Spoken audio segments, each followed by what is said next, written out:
আসসালামু আলাইকুম রহমতুল্লাহ। সুপ্রিয় শিক্ষার্থীবৃন্দ, আশা করি তোমরা সবাই ভালো আছো। এই ভিডিওটা তৈরি করছি ষষ্ঠ শ্রেণীর শিক্ষার্থীদের জন্য।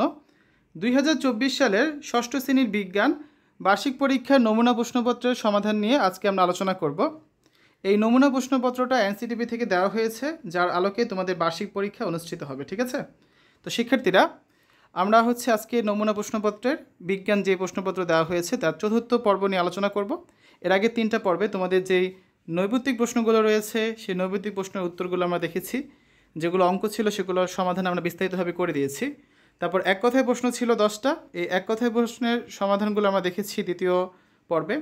গত পর্বে অর্থাৎ তৃতীয় পর্বে সংক্ষিপ্ত প্রশ্ন ছিল 10টা, প্রত্যেকটা 2 করে 20 নাম্বার। এই সংক্ষিপ্ত প্রশ্নগুলোর সমাধানও আমরা দেখেছি। আজকে চতুর্থ পর্বে আমাদের আলোচনার বিষয় গ বিভাগ রচনামূলক প্রশ্ন দৃশ্যপটবিহীন। তোমাদের এখানে 5টা প্রশ্ন থাকবে। 5টা প্রশ্ন থেকে তোমাদের যে কোনো 3টা প্রশ্নের উত্তর করতে হবে, প্রত্যেকটা 5 করে। তাহলে 3 5 কত? 15। ঠিক আছে? আজকে আমরা এই 15 নম্বরের সমাধান দেখব। প্রশ্নগুলো দেখো। 1 নম্বরে আছে, একটি উদাহরণের মাধ্যমে বৈজ্ঞানিক অনুসন্ধান পদ্ধতির ধাপগুলো আলোচনা করো। 2, ধাতু ও অধাতুর ভৌত ধর্ম উল্লেখ করো। অ্যালুমিনিয়াম কোন ধরনের পদার্থ, তা কিভাবে পরীক্ষা করা যায় বর্ণনা করো। 3, পদার্থের নাম, পদার্থের অবস্থা, ভর বা গ্রাম, আয়তন সেন্টিমিটার কিউবে, ঘনত্ব গ্রাম পার সেন্টিমিটার কিউব। এই মান দেওয়া আছে কিছু।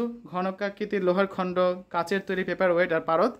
কিছু খালি ঘর আছে। তোমাদের ক নাম্বার প্রশ্নটা এই ছকের কিছু তথ্য দেওয়া বাকি আছে, বাকি তথ্য পূরণ করতে হবে।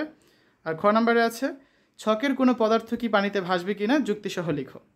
4 নাম্বার, ব্যাকটেরিয়ার ছবি এঁকে এর বিভিন্ন অংশ চিহ্নিত করো। 5 নাম্বার, সরল যন্ত্র বলতে কী বোঝায়? সরল যন্ত্র হিসেবে চাকা এবং অক্ষের যান্ত্রিক সুবিধা আলোচনা করো। ঠিক আছে? তো শিক্ষার্থীরা চলো একটা একটা করে সবগুলো প্রশ্নের আমরা সমাধান দেখব। এখানে একটা বিষয় খেয়াল করো, প্রতিটা প্রশ্ন কিন্তু 5 করে, কিন্তু ভাগ আছে। যেমন এতটুক লিখলে পাবে 2, এতটুক লিখলে 3। তারপরে ক নাম্বার অ্যান্সারের জন্য 3, খ এর অ্যান্সারের জন্য 2। এখানে 5-এর প্রথমটার জন্য 1, তারপরটার জন্য 4, বাকিগুলো ডাইরেক্ট 5 করে। ঠিক আছে? চলো শুরু করা যাক। গ বিভাগ রচনামূলক প্রশ্ন দৃশ্যপটবিহীন, 3 5 15, 5টা থেকে যে কোনো 3টার উত্তর করতে হবে। 1 নম্বরে আছে, একটি উদাহরণের মাধ্যমে বৈজ্ঞানিক অনুসন্ধান পদ্ধতির ধাপগুলো আলোচনা করো। বৈজ্ঞানিক অনুসন্ধান পদ্ধতির মোট ধাপ 6টি। নিম্নে ভারী ও হালকা বস্তুর মধ্যে কোনটি আগে নিচে পড়ে? এই উদাহরণের মাধ্যমে বৈজ্ঞানিক অনুসন্ধান পদ্ধতির 6টি ধাপ আলোচনা করা হলো। ধাপ 1, একটি প্রশ্ন যার উত্তর বের করতে হবে। যেমন ভারী না হালকা বস্তু কোনটা আগে নিচে পড়ে। ধাপ 2, এ সম্পর্কে যা কিছু গবেষণা হয়েছে তা জেনে নেওয়া। যেমন ভারী আর হালকা বস্তু নিচে পড়া সম্পর্কে অ্যারিস্টটল কি বলেছিলেন? যে ভারী বস্তুটা আগে নিচে পড়বে।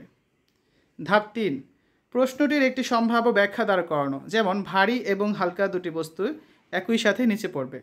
ধাপ 4, সম্ভাব্য ব্যাখ্যাটি সত্যি কিনা সেটি পরীক্ষা করে দেখা। যেমন গ্যালিলিও সেটি পিসার হেলানো দাঁড়ানোর উপর থেকে ভারী এবং হালকা বস্তু ফেলে পরীক্ষা করে দেখিয়েছিলেন।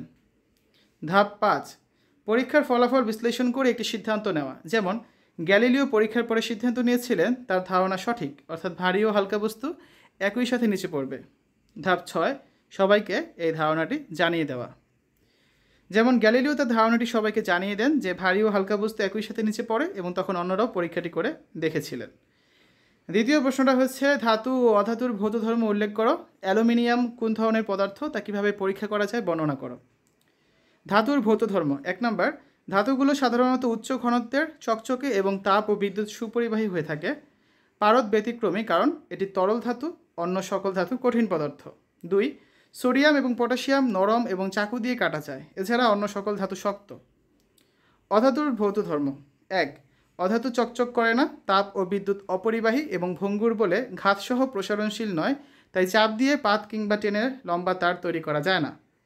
2, অধাতুর ঘনত্ব কম এবং নাইট্রোজেন বা অক্সিজেনের মতো অনেক অধাতু সাধারণ তাপমাত্রায় গ্যাসীয় অবস্থায় পাওয়া যায়। অ্যালুমিনিয়াম যে ধাতু তা নিম্নোক্ত উপায়ে বর্ণনা বা পরীক্ষা করা যায়। চকচকে ভাব। অ্যালুমিনিয়ামের পাত সূর্যালোকে রেখে দিলে দেখা যাবে এটি চকচক করে, তাই এটি ধাতু। তাপ পরিবাহিতা। প্রথমে একটি মোমবাতি জ্বালিয়ে অ্যালুমিনিয়াম দণ্ডটির এক প্রান্ত হাত দিয়ে ধরে অপর প্রান্ত মোমবাতির আগুনে ধরলে কিছুক্ষণ পর দেখা যাবে হাতে ধরা প্রান্তে গরম অনুভূত হচ্ছে, অর্থাৎ অ্যালুমিনিয়াম তাপ পরিবাহী, তাই এটি ধাতু। বিদ্যুৎ পরিবাহিতা। ব্যাটারি কিছু অ্যালুমিনিয়ামের তার এবং ডায়োড দিয়ে সার্কিট তৈরি করে ব্যাটারির সাথে যুক্ত করলে দেখা যাবে ডায়োডটি জ্বলে, অর্থাৎ অ্যালুমিনিয়াম বিদ্যুৎ পরিবাহী। যদি এটি পরিবাহী না হতো তাহলে বিদ্যুৎ সঞ্চালন করতে পারতো না এবং ডায়োড জ্বলতো না, তাই অ্যালুমিনিয়াম ধাতু।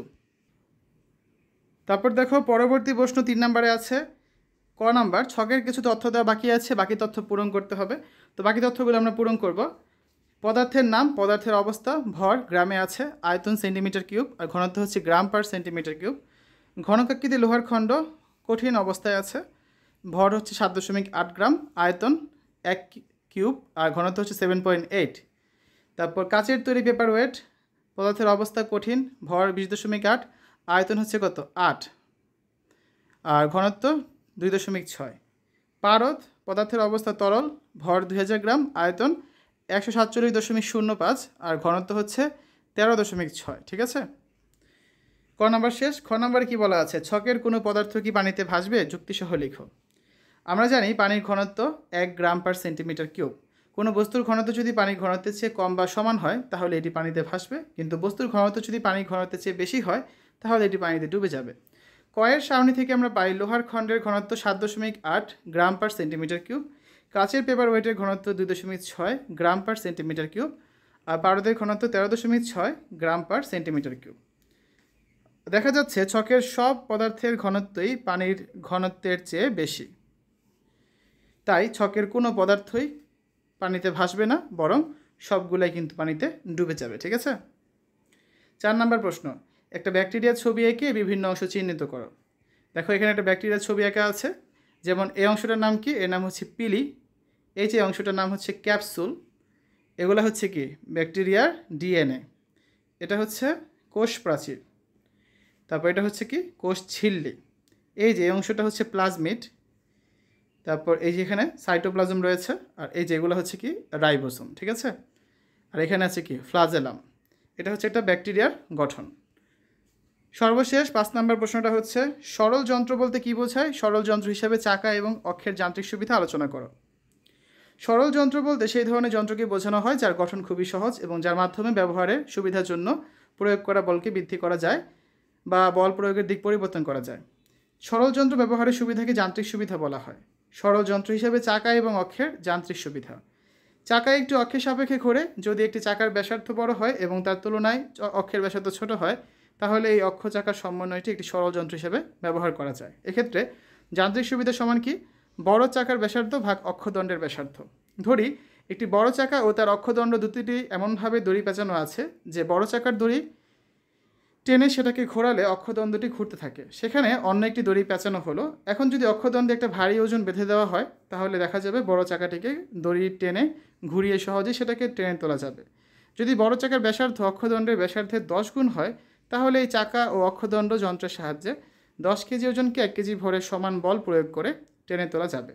অর্থাৎ যান্ত্রিক সুবিধা বেশি পেতে হলে বড় চাকার ব্যাসার্ধ বড় হতে হবে এবং অক্ষদণ্ডের ব্যাসার্ধ ছোট হতে হবে। ঠিক আছে, তারপর দেখো শিক্ষার্থীরা, এই হচ্ছে আজকে আলোচনা। আমরা আগামী ক্লাসে ঘ বিভাগ রচনামূলক প্রশ্নর দৃশ্যপট নির্ভর যে প্রশ্নগুলো আছে এগুলো নিয়ে আলোচনা করব, যেগুলো তোমরা দেখতে পাবে হচ্ছে 5 নম্বর পর্বে। তো যে কটা প্রশ্ন আছে একটা পর্বে না হলে হয়তো আরেকটা পর্ব লাগতে পারে, আমরা সবগুলো সমাধান করে দিব। শিক্ষার্থীরা ইতিমধ্যে আমরা বহু নির্বাচনী প্রশ্ন, এক কথায় উত্তর, সংক্ষিপ্ত প্রশ্ন, দৃশ্যপটবিহীন রচনামূলক প্রশ্ন এই সবগুলো সমাধান করে ফেলেছি। আমাদের শুধু দৃশ্যপট নির্ভর রচনামূলক প্রশ্নের সমাধান বাকি, খুব শীঘ্রই তোমরা ভিডিওগুলো পেয়ে যাবে।